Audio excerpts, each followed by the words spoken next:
Hello दोस्तों, आप सभी का हमारे चैनल स्टडी ग्रुप एजुकेशन में एक बार फिर से स्वागत है। आज के इस वीडियो में हम भारतीय संविधान से संबंधित कुछ महत्वपूर्ण एमसीक्यू पर चर्चा करेंगे।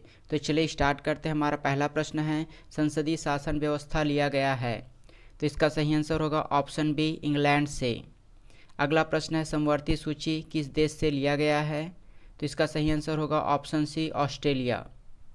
अगला प्रश्न है, संविधान संशोधन का प्रावधान लिया गया है। तो इसका सही आंसर होगा ऑप्शन ए, दक्षिण अफ्रीका से। अगला प्रश्न है, अंतरिम सरकार के रेल मंत्री थे। तो इसका सही आंसर होगा ऑप्शन बी, आसफ अली। अगला प्रश्न है, नए राज्य के निर्माण की प्रक्रिया किस अनुच्छेद में वर्णित है। तो इसका सही आंसर होगा आपका ऑप्शन सी, अनुच्छेद 3। अगला प्रश्न है, संवैधानिक उपचारों का प्रावधान वर्णित है।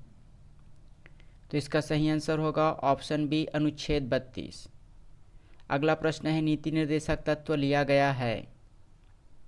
तो इसका आंसर होगा आपका ऑप्शन बी, आयरलैंड से। नीति निर्देशक तत्वों को आयरलैंड से लिया गया है।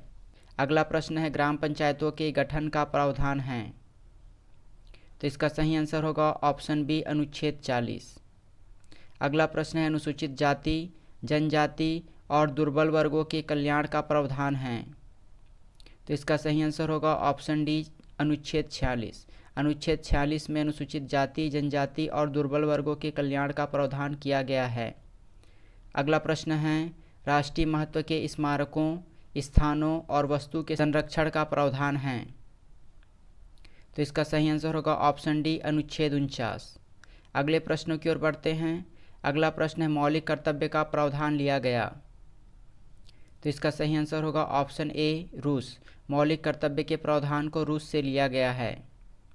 अगला प्रश्न है, किस समिति की सिफारिश पर मौलिक कर्तव्यों को संविधान में शामिल किया गया। तो इसका सही आंसर होगा ऑप्शन बी, स्वर्ण सिंह समिति। स्वर्ण सिंह समिति की सिफारिश पर मौलिक कर्तव्यों को संविधान में शामिल किया गया। अगला प्रश्न है, 11वां मौलिक कर्तव्य शिक्षा का प्रावधान जोड़ा गया। तो इसका सही आंसर होगा ऑप्शन सी, 86वें संविधान संशोधन के माध्यम से 11वां मौलिक कर्तव्य शिक्षा का प्रावधान जोड़ा गया।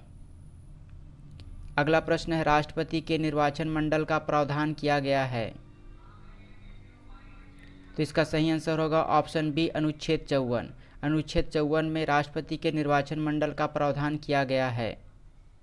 अगला प्रश्न है, राष्ट्रपति किसके समक्ष शपथ ग्रहण करता है। तो इसका सही आंसर होगा ऑप्शन डी, मुख्य न्यायाधीश। भारत के राष्ट्रपति मुख्य न्यायाधीश के समक्ष शपथ ग्रहण करते हैं। अगला प्रश्न है, राष्ट्रपति को क्षमा का अधिकार प्रदान किया गया है। तो इसका सही आंसर होगा अनुच्छेद 72। अनुच्छेद 72 के तहत राष्ट्रपति को क्षमा का अधिकार प्रदान किया गया है।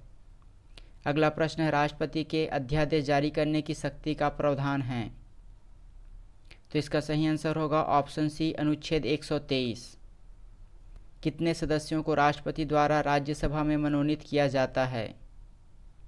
तो इसका सही आंसर होगा ऑप्शन बी, 12। 12 सदस्यों को राष्ट्रपति के द्वारा राज्यसभा में मनोनीत किया जाता है। अगला प्रश्न है, राज्यसभा के सदस्य बनने की न्यूनतम आयु कितनी है।